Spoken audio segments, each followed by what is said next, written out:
So maybe, just maybe, in order to fix our world, we have to choose love and find the one. So let's talk about it, finding the one. Everybody and everyone is always talking about finding the one, especially if you are of that special age called single. Sometimes people just won't leave you alone. When are you going to find a husband, a wife, a lifetime partner? All I'm thinking is, when are you going to mind your business? But looky here, looky here. I'm almost 97 years old, and I still haven't found the one. Or have I? So let's explore this. How many of you would agree that one is a small number? I mean, 1 penny, 1 moment, 1 hour, 1 day away? You call that a vacation? What the heck is that? How about $1? How many of you would work right here, right now for $1 an hour? And yet and still, if I collected $1 from everyone in this audience, or better yet, everyone who ever watched this talk, my $1 would suddenly not seem so small. You see, I used to think that one was a small number too. However, I didn't realize I was sitting in the dark until someone turned on the light. So a little bit about me. I spent close to a decade as a motivational speaker for teenagers. Yes, I said teenagers. High school students, full of judgments, opinions, and quick to inform me that they know and have done it all. Teenagers are their own breed, I know, but for the most part, I get them. 30 to 500 students, no matter the location, demographics, the school. As I stood in front of the room, my mornings often started the same. Who the heck is she? OMG, do we have a bleep substitute today? Miss, your hair is tight. Translation, they liked it. Okay, shoes. Again, translation, they liked it. And last but not least, and perhaps most often, yo, I'm out of here. I'm definitely cutting this class today. The last one, believe it or not, quickly became my favorite. I used to simply love it when students would walk in the room and boldly declare that they were not sticking around to hear my rhetoric. When this happened, and it happened quite often, I was always ready with my response. Yes, do me that favor and don't stay. You see, I wake up every morning, and despite the fact that I know I'm going to see hundreds of students, I tell myself if I only save one, then I'm good. Obviously, you're not the one. Now, I regret not recording the change in stance, the insult that would register across their faces as my words were delivered with swiftness and precision. What you mean? Why can't I be the one? To which I would reply, because you're leaving, remember? And then, as the chuckles could be heard across the room, the sudden change of heart. Nah, lady, I'm definitely staying. You're crazy. Or as the young lady would go, quietly try to take a seat, I don't see how she's going to tell me I'm not the one. You see, my one talk, my one message, that one classroom, that one commentary that would stand out amongst all the rest later on that day when I checked my Facebook page, stating that he decided he can go to college, that she wanted to pursue a nursing career, that they had started to think differently, that I had saved his or her life, let me know that I had undoubtedly ding, ding, ding, ding, ding, won by simply stating, you're not the one.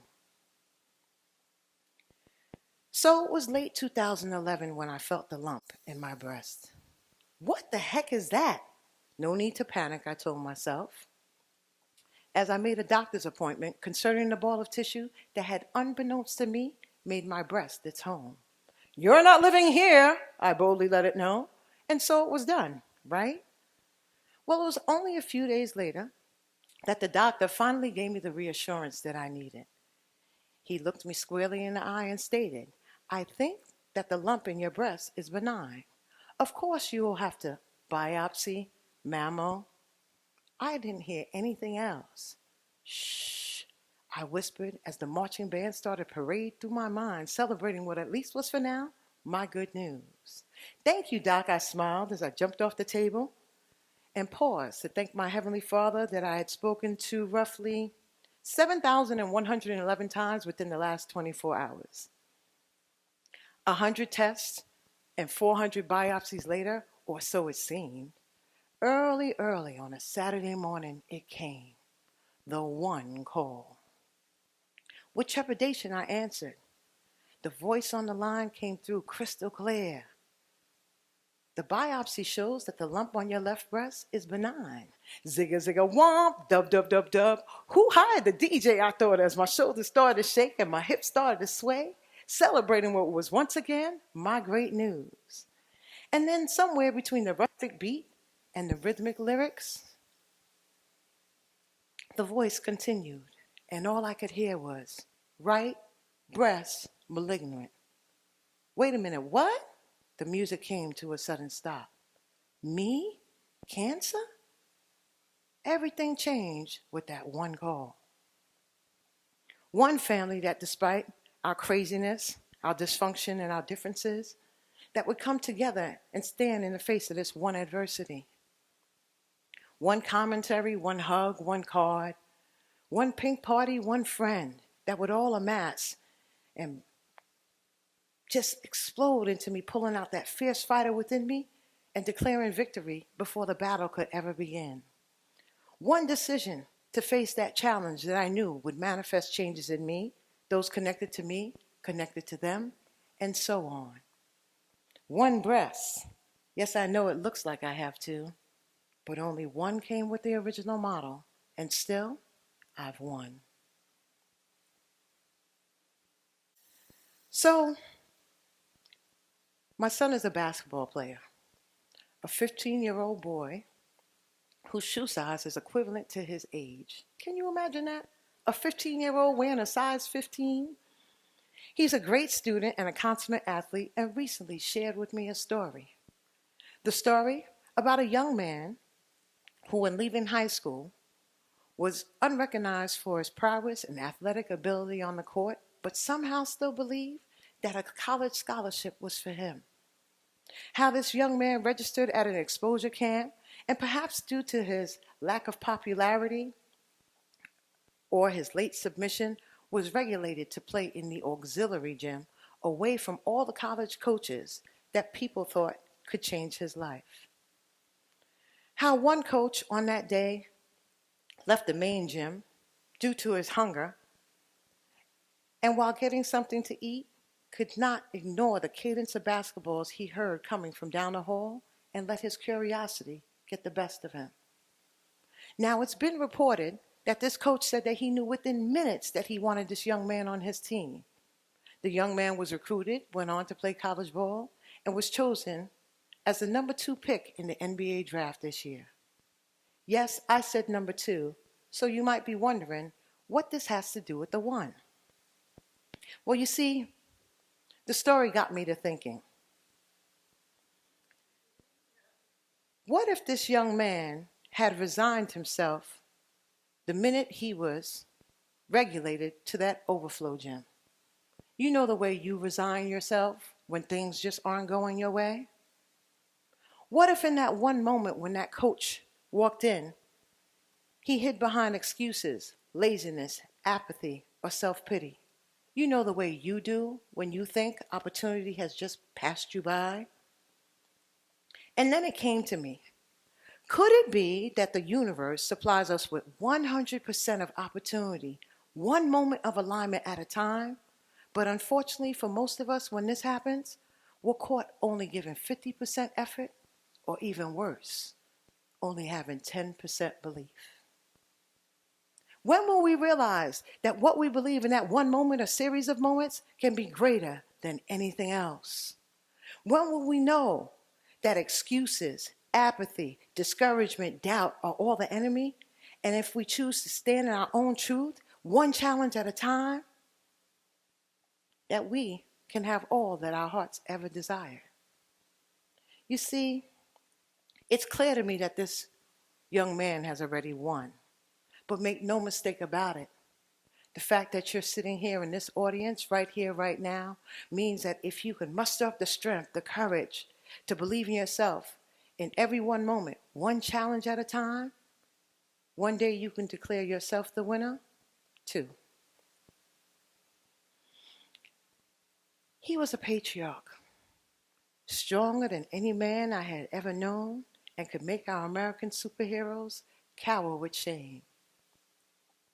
Being the eldest and having lost his father at a very young age, he raised a family alongside his mother and then raised me and my siblings alongside mine. A father, a husband, a brother, a doctor who cured many and wouldn't hesitate to fill your heart with laughter or your heart with pride. It started out so slowly. Where are my keys? I don't know where I put my book. I don't know where I parked my car. And as the days flew by, he knew me, but he didn't know me. Alzheimer's, they said. Yes, one disease. And as things started to change suddenly before our eyes, before we knew it, despite our best efforts, a lot of our days became long and painful. Make no mistake about it. We tried our best to do our best to choose love and laugh in every moment we could. But in the end, a little girl trapped in the body of a 39-year-old woman would weep and weep until she could weep no more. This was my dad. And as hundreds and hundreds poured into the funeral home and were forced to stand out onto the streets, I couldn't help but think that this one person, this one journey, this one life had changed not only the landscape of my life, but the lives of so many around him. Yes, he's gone now, and I think of him often. And when I do, I can't help but wonder, did he know? I mean, did he really, really know how he won in my life, his life, and in the life of so many others? There's only one life to lead. You only have one legacy to leave. How will you know when your time comes that you've won too? Does anyone here like to garden? To plant a seed, water, nurture it, and watch it grow? I mean, it's amazing to me how you could just take one seed and plant it, and a plant will grow, a vegetable. It can grow as tall as a tree. But into an email? Her name is Miss Rizzo. And many, many years ago, before this stage, this day, this talk could have ever been conceived, she saw a young, pretty, yes, I was young and pretty too, Haitian-American girl speak to her students and move them beyond her wildest expectations. She would move on with her life, but that seed, my words, would resonate. The result? Eons and eons later, the title Fixing the World would instantly bring me to mind. And this one woman would take 1 minute to send one email that would result to me standing upon this stage here today. Yes, you heard me right. One woman, one act of kindness, one email. And can I be honest with you? When I read that email and realized how I had impacted her life, I knew in that moment, talk or no talk, I had already won. What if fixing the world is really about you learning how to love yourself enough? I mean, you could be the one true love of your life. What if the one true decision was really about you learning how to treat yourself with acceptance and grace? What if you loved yourself with all your flaws, with your big nose, your gnarly hair, your crooked teeth, your short legs? What if the one big thing that you're supposed to leave here with here today is that you ought to learn how to love you for you? What if everything that's wrong in the world could be made right by self-love and by you choosing you because you are the one? And here's a caveat to remember. What if choosing is really about not choosing? Wait a minute, what? I said not choosing. Like not choosing one conversation at a time, to not gossip, name call, or badger, to not talk about him or not talk about her, about how bad it all is and how much worse it could all be. I mean, you have to think, if choosing love and finding the one increases love and makes things all better, then disparaging just one has to conversely diminish it or make it worse, right? So now what? They say that when we know better, we do better. So I dare you. Maybe you didn't hear me. I said, I dare you. I dare you to start loving you deeper, better, and stronger than anybody else because you are the one. I dare you to realize that one smile, one comment, one hug, one thank you, one email can make a world of difference. I challenge you to realize that one tragedy, one loss, one disease, one diagnosis, with time and with healing, can be the launch pad to you finding your one. I dare you to just talk to one person, give one ear, push that one conversation, realizing that this is where ideals are born, people are validated, and where healing can begin. You see, I tried to tell you that one is really not such a bad number, a small number. Yes, I'm one, still looking for my one, perhaps through a series of ones, and realizing along the way how I've won. And if you heard anything I said here today, you can now see me. One woman, one belief, one faith, that I could, that I would, and therefore I am. Asking you to help me fix the world by you finding your one too. Thank you.